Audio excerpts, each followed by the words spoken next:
बिस्मिल्लाहिर्रहमानिर्रहीम। 8 फरवरी को कल जो सवाबी में प्रोटेस्ट हो रहा है, अगर आप करीब हैं तो वहाँ पे ज़रूर आएँ और इसको एक तारीखी प्रोटेस्ट बनाते हैं। और अगर आप बाकी पाकिस्तान में हैं तो अपनी आवाज़ ज़रूर उठाएं, जो भी लोकल प्रोटेस्ट हो रहे हैं। और अगर वो नहीं कर रहे तो फिर अपनी आवाज़ सोशल मीडिया पे ज़रूर उठाएं, क्योंकि 8 फरवरी एक तारीखी दिन था जहाँ पे अवाम ने एक सॉफ्ट रेवोल्यूशन यानी कि एक नर्म इनकलाब कर दिया।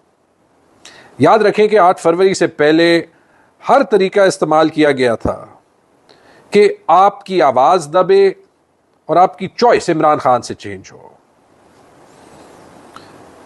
हमें तोड़ा गया,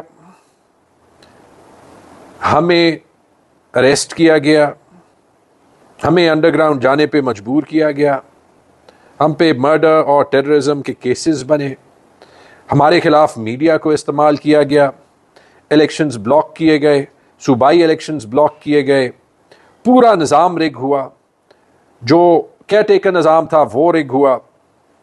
जब इलेक्शंस आए तो पहले हमें डिस्क्वालीफाई किया गया, फिर हमें सिंबल नहीं दिया गया, फिर हमें कैंपेन नहीं करने गया, और फिर हमारे खिलाफ प्रोपेगेंडा निकला।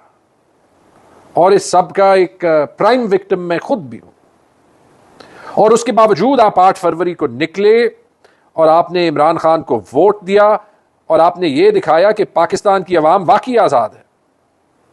और आपने इमरान खान को जिताया सिर्फ खैबर पख्तूनख्वा में नहीं, पूरे पाकिस्तान में, कराची हो, बलोचिस्तान हो, पंजाब हो या खैबर पख्तूनख्वा हो।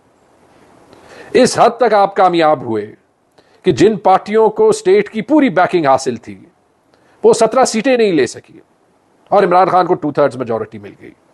और उसको ख़त्म करने के लिए सबसे पहले रिजल्ट्स को चेंज करना पड़ा। मेरी लीड जो 25,000 वोट मेरे थे और 1,600 वोट मेरे मुखालिफ के थे वो चेंज की गई और सबूत इलेक्शन कमीशन की वेबसाइट पे डाला गया। जब आप ये देख लें, ये जो फेक फॉर्म 45 हैं, इस पे आपको सारी जो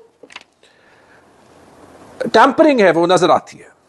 और फिर ये देखें कि जो असली फॉर्म 45 हैं, सील्ड, जो डिस्कार्ड किए गए इलेक्शन कमीशन में, वो पोस्ट में भेजे गए। और जो आरओज थे जिन्होंने ये चेंज किया, पहले उनको निजाम ने बचाया और फिर उनको हमारी हुकूमत में भी बचाया गया। लेकिन कोई बंदा इमरान खान से नहीं हिला, आज भी नहीं हिला जब इमरान खान को कन्विक्शंस हुई है। लेकिन 8 फरवरी को सिर्फ इमरान खान का दिन नहीं है, 8 फरवरी को हम सब का दिन है, आपका दिन है। क्योंकि 8 फरवरी का इनकलाब स्टेट टिरनी के बावजूद, स्टेट कंफ्यूजन के बावजूद, सिंबल लेने के बावजूद, इंटरनेट बंद करने के बावजूद आपने किया है। तो कल आप निकले, प्रोपेगेंडा ना बिलीव करें और इंशाअल्लाह let's make 8 February a success. क्योंकि 8 फरवरी को हमने साबित करना है कि ये जो पाकिस्तान है 8 फरवरी के बाद का, दिस पाकिस्तान इज रिजेक्टेड।